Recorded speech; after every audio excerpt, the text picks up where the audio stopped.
Tamon Zakobi. Sakwa we Jimmy for we no more friend Captain Martin. Kwame Nkrumah ena Igbofuo esi ni nkwaso hini no abusia. Igbofuo a ewo Ghana and the king of Igbo. Wano na esi Kwame Nkrumah nkwaso hini. Kwame Nkrumah Captain Smart. Captain Smart wanim se jabidie a ye de akwa bochi ahụ. Wafu ena wo de nam wafu sesi a yesi on the deputy chief ene ma Igbofuo no. Wo de sell out. And so far as this alleged Igbo King in Ghana issue, no, erased to the public eye, no. Anybody who has sworn yes, she passes see a Captain Kojo Smart. Igwe kwenu, kwezuenu, Igwe Captain Smart has said, Igbo ni every name abetechira hini ewo wa sa so. Na Captain Smart, ya board as sub chief. Captain Smart edani Igbo ni da bay. Social that want to say that Twene Jonas and other TikTokers are joining conversation. Na Captain Smart, omoke can be pa editor no. I Penyah Broad Media. That's why I say I need him. Over like video, no other one, subscribe button, don't click notification and configure updates. Now watch what I do, mama. I will comment section. That's why I saw no ship no for any of the ashe. Agent my dear air Twene our Ghana. I said this Igbo people crown. There's a video from Nigerian governor of the Igbo state. According to him, crown say Igbo for money papa. See a che and robbers and I see baby ako engage criminal act. Ya chi oma. About 99.9% only Igbo for. Well, I've been in office for three years and 3 months, okay? If we have arrested 100 criminals, non-mafia, kidnappers, and so on and so forth, 99.99% of them will mark Igbo. Did you hear me right? I said 99.99% of them will mark Igbo. And it is a Nigeria for God, open pay Igbo for yasem. Emma, Ghana Obekaya 2022 FIFA World Cup, Qatar FIFA World Cup, near about qualified. Yakobo Batch be Nigeria. A honor treatment only my Ghana for the attitude their film. Now hooks and their cry will hold it. The Ghana supporters are not leaving.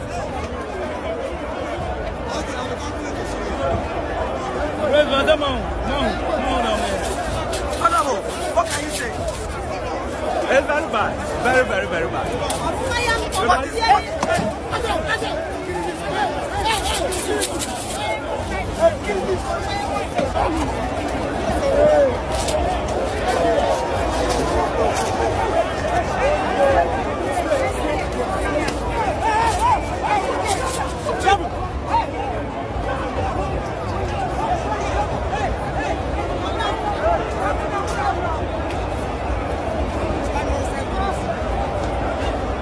What I say, and this angle fee, they hate us, but more so and Ghana there, hospitality, banner. We are hospitable people, and that Ghana as well. And an Igbo man, Albertina, the kingdom. Our pay the videos I go viral cry them say what has young town 50 acres of land. I order on a Igbo village, Ghana ha. I say what is school, Igbo for much Igbo casa, yes. Oh, yeah, be our young share no, a building massive kingdom, Ghana ha. As some years to come, a bit more cause confusion. My remove.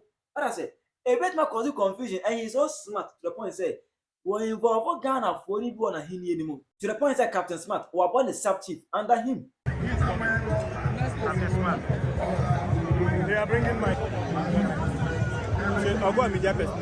Yeah. They can done it up for that first.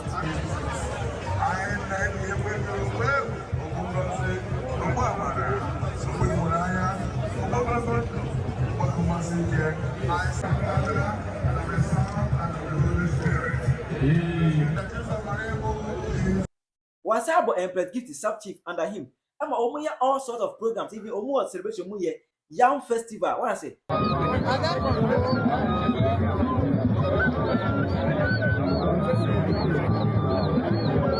Thank you.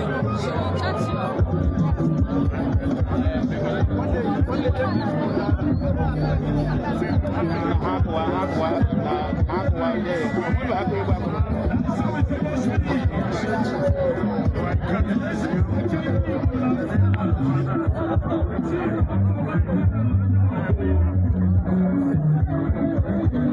na ever Captain Smart or Nyame no ekodi na body ahenche ehye ni abon Igbo South Chief e Ghana ha abra wonye Igbo ni uni Nigeria ha ye Ghana Nigeria free baby aba abebo wo Igbo Chief e Ghana ha de Ghana for say omonti ase on this issue no Twene Jonas I join a conversation with other TikTokers na o make come out in pa e check Captain Kojo say oye kwame tua oye sell out oye Judas Iscariot oye betrayer Captain Smart wanim se jabidie a ye de akwa bochi ahụ wafu ena wo de nam wafu sesi a yesi on deputy chief ene ma Igbo fuo no deputy chief ene ma Igbo fuo no wo de sell out bibini value what you have bibini abwe value what you have and cry from way mo value no ma mu is Lagos sesi a wo for nko na landlord for mugu nkran wa jimifo enkwasiafo meka se enkrafo ahemfo nyina mo ya mua na majeso an omo ya mua enso ya nwe omo nam enkrafo ahemfo nyina mo ya mua na majeso an omo ya mua enso ya nwe omo nam na meka se Joma ya kwase mpanyini na obi ajeso an oye kwase mpanyini yenim eni akofa na ba Joma ni andisi omo ya mua na obi ajeso an omo ya mua asi ya na ehu omusuban ha Joma wuni chasere Joma wo ya kwase mpanyini wadi ase se wo ne ahemfo amo nkran mo ahyehyɛ ho pese mo ton Ghana ma Igbofo mo ye nkwasiafo Joma suyanyansa jimi omo yi pictures a woni Igbo kronfo na masi no Igbo hene ewo Ghana wono mo fa mo jimi enko kanye se onyo hene bia wo Ghana wono ma jimi dodo enkwasiafo enwe Ghana mpanifo mu ni twasere ko sa na juboja monko kanchire Igbofo no omo mu wi ni panabo mon kanchire omo se omo nya ahemfo Ghana wono ma jimi dodo enkran ni aboa mi omo ni mu case abrem enkran fo ahemfo jimifo omo ni mu case abrem sa se mu de ma jimi mu timi di mu fie kura no ema foreigner no dem na mo da kios nsuo to a na kios na wo mo na akotuma gubo gatam no mawu na mo ko mo ya moa se sia no mawu se mo ya moa ampaye no kure ah mo ya moa Igbofo moa no omo ya wudifo omo ya criminals sentina da bia ni pakum sa Joma makwase ampanyine nkranfo ahemfo no asese a omo abegu Ghana o se ve don't get me wrong we Ghana ni na cost of 200 proton ko mfa man da Ghana ni and cost cost of 200 proton ke mfa man da ba foreigner boa obetimi akọ Nigeria say o kwatena Igbofo asase so akọji 200 proton akọfra ho hene we ya boa amfuna mo kan man suyanyansa enkwasiafo Igbofo no omo ya wudifo omo ye criminals omo twetwa nipa ton omo wi nipa nam ntisi omo say 200 plot na omo ba besi community na omo startia akum Ghana fo what you say na omo di nipa part akomu krom Nigeria omo nyina ya wudifo ntisi ankofo we mu no ye mo omo chance America kura Trump abandi omo dadada what you say mdabi mu di ma jiminti eno ani say monwene Ghana fo ho monwene nchirima ho eno mafu ahemfofo nkwasiafo mafu na hiamo mo nananom akoa je oman yesi ho mo sima jiminti mu di oman ne kotekwa mo nananom ye nananom abro mo jani agi independence amaye mo sima jiminti mo di oman ne koche ah Someone who's akwa Sakwa we jimi fo we no mo friend Captain Smart. Someone who's akwa we jimi fo or je chan or ton Ghana de akwajeche. Say jimi Captain Smart we no. O dwan o fui. Jimi fo na nim se tu se we di mi bia. Wote eyi kwayemu ehunu na nkwala kunkum nipa. Ene de wo yi na body se no. Wotimi jena bodwese ne nima yisen setu wono kwa de abodwese mfata no say Jimmy for Captain Smart we one kuma Lala sim fatano because of I've been born I was out I was dating. Or the internet is so loud, Captain Smart, and you so loud. Yana, you're doing it when you answer. You move you, and Yana, you're doing it Captain Smart way, and can when you answer. But what the internet is no what you have to because of the Obenya good bottom, because of the South one shimmy for Obenya good bottom, Wakoton Ghana, 1 year empress gifting. And Kofu woman who answer say, so what you can walk na Japade, Nasa, a bayaka sebe dawswa, one abenya problem. Oh, one did that chinchili mahu. Captain Smart. Oh, Sankasem work could see, and you can't say, Asante Memo, would Jimmy Kakakano, everybody better internet and so, Ababe Jimmy, Ababe Tiantium, who she means and Senny, Gabra Benny, Captain Smart, I won't cannot correct. Kontomponi e jibalawo Captain Smart a wo ton Ghana e gu botomu so Captain Smart nyansa bebreba wo klemu se wo won a wo tim de tra internet ne so e jimi e tena wo nua TV so te atiem e jimi no se wo nim nyansa Captain Smart sa adwi ne utiri wontimi hu daage Captain Smart se wo ye jimi fu a wontimi hu daage Sadia na wo ye no e de wo haw ni wo hwene ne beba ebebre Ghana went ni anse chire sa Igbo King we anka nchire ne se dabi yenye sa so wa ba betina kurom ha krampo no a obi antimi mpam na emom no to go extend the say wo be di hene abebo me Captain Smart wo hene e wo me ankasa masase so no se me pa hini a me wo me man hemfo a o mbetima bo mo hene entini wu free wu kurumu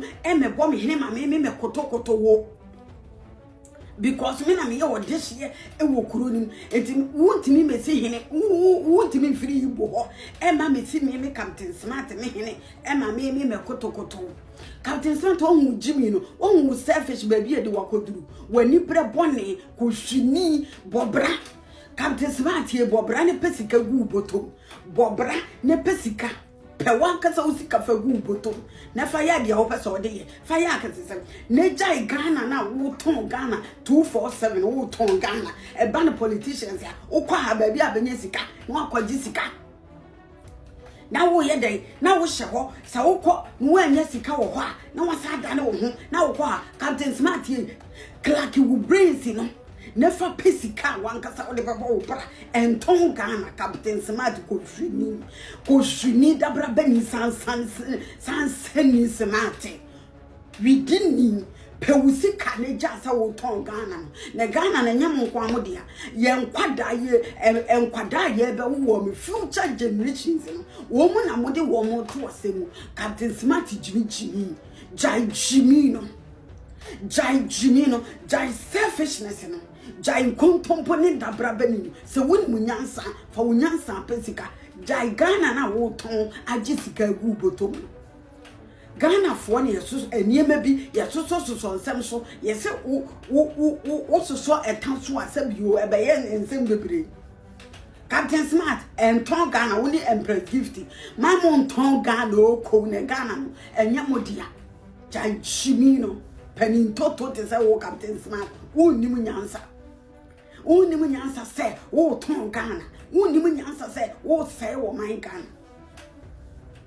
abusuya edini e the lioness me da ase de wadwene ye wo betima try de egu comment na se be side ehie bi Kwame Nkrumah ena Igbofuo esi ni nkwaso hini no abusuya Igbofuo a ewo Ghana and the king of Igbo wanu na esi Kwame Nkrumah nkwaso hini Kwame Nkrumah Captain Smart enye Captain Smart na se wa ye Kwame Nkrumah no ye wa ha sei ena obehye ye ntro etwahye ye ni twahye Ghana fo ani se wono wa ye Kwame Nkrumah reincarnated abusuya ka reincarnation a obi e wawu na yasa wo ne foforo wasenya ba asase su biem Captain Smart si wa kwa ebisa no ko ye yese Kwame Nkrumah wuye no won na asa ba ya wo no wa ye Kwame Nkrumah reincarnation ono the spirit of Kwame Nkrumah ewanimu Na Kwame Nkrumah na wo Igbo fu aba Igwe King of Igbo aba wo wakobunko todwe bawo say yensi udan enkoso hina na say dai aboafo hine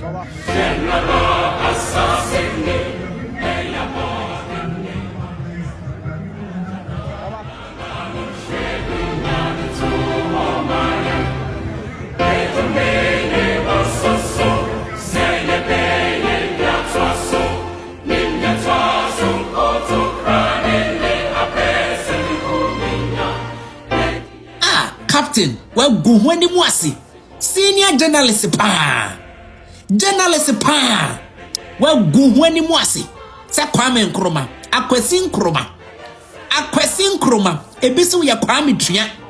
Se wunti asi ya Kwame Twene no kwaya research. Ghana fo bi se wo onya Kwame Nkrumah, wo ya Kwame Twene. Eno so firi wa asiedu nkatia ena ye konti hine. Obusunya igwe etnasia.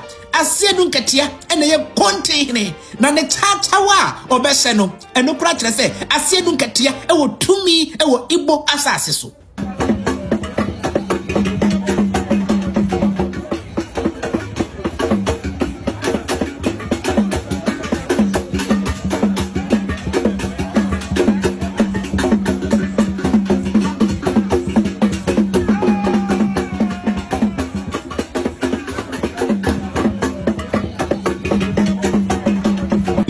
Asiedu nkatia ene Kwame Twene Kwame Nkrumah Captain Smart ena sensia de omuni Igbofuo edi omahenie ewo oman Ghana mu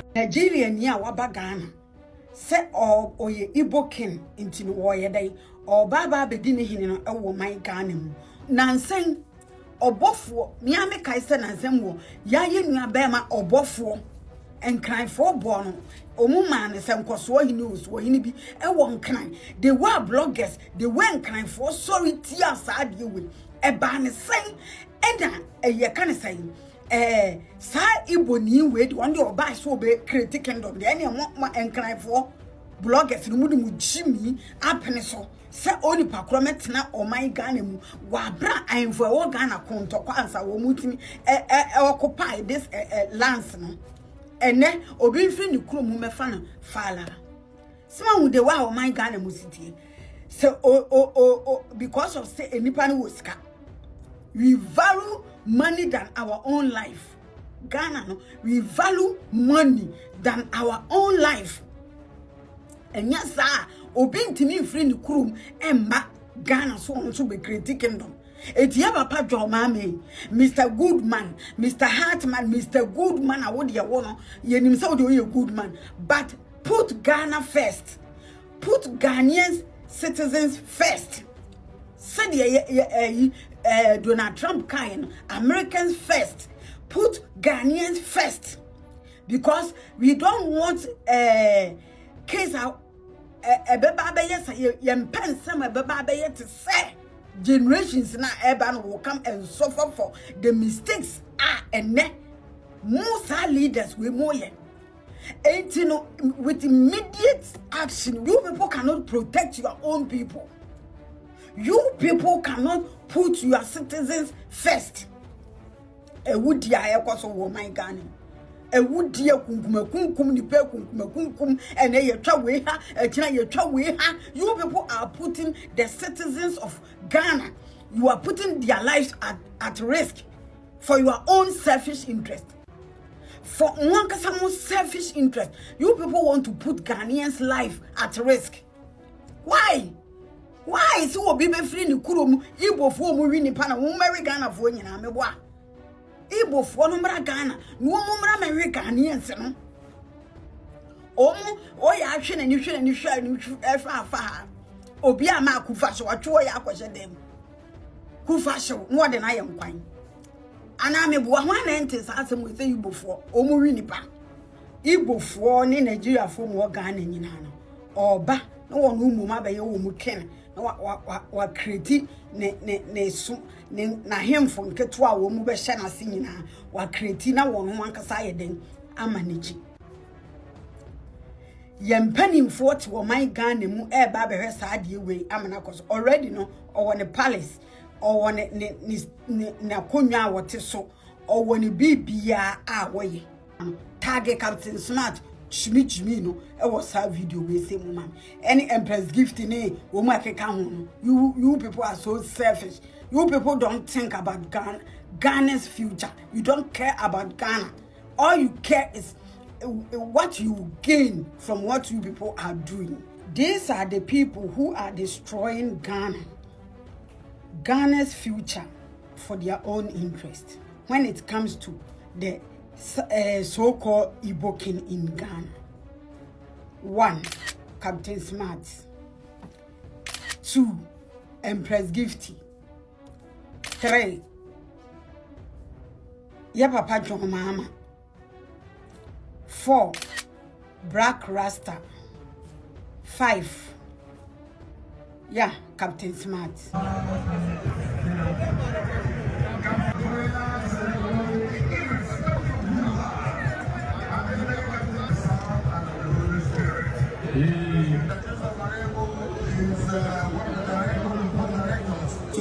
Tout pada paya toma kazo do de so onu mamo keke lo vada levo agboro su ta pesu ebe no gumo fali keke tomo do akponu e jo ponu agbegbe ahove e da mo la cha ono no peso san bon kofo ahene e hye wono na se Captain Smart de me hye da abaye wono kwa ne ho adwuma sa Captain Smart no me hye da abaye ne wono kwa ne ho adwuma nanim satu se wudini bia wote kwaye mu Jimmy Captain Smart wo hu Jimmy kakraka. Oh, sorry, oh, quite better internet is super Jimmy, but you don't know how to save Ghanaians. Ghana future. You people should learn sense. Now, dreaming future. You people should put Ghanaians first. Penny Perkunkum woman. Shimia do Cruni say, Pacha, Sa Captain Smart. Sa Captain Smart. Captain Smart, oh, Jimmy. So wo asem we be see asante mema ka wo do chimi ba betra internet ne so aba betia tem mebo a ba we ba ye de mu hu kwan na mo nka ho asem yi o chairman target Captain Smart chimi no e was a video we say mu man any empress gift ni wo mu akeka ho no you people are so selfish. You people don't think about Ghana's future. You don't care about Ghana. All you care is what you gain from what you people are doing. You your mama, comment section. How you Penyah Media.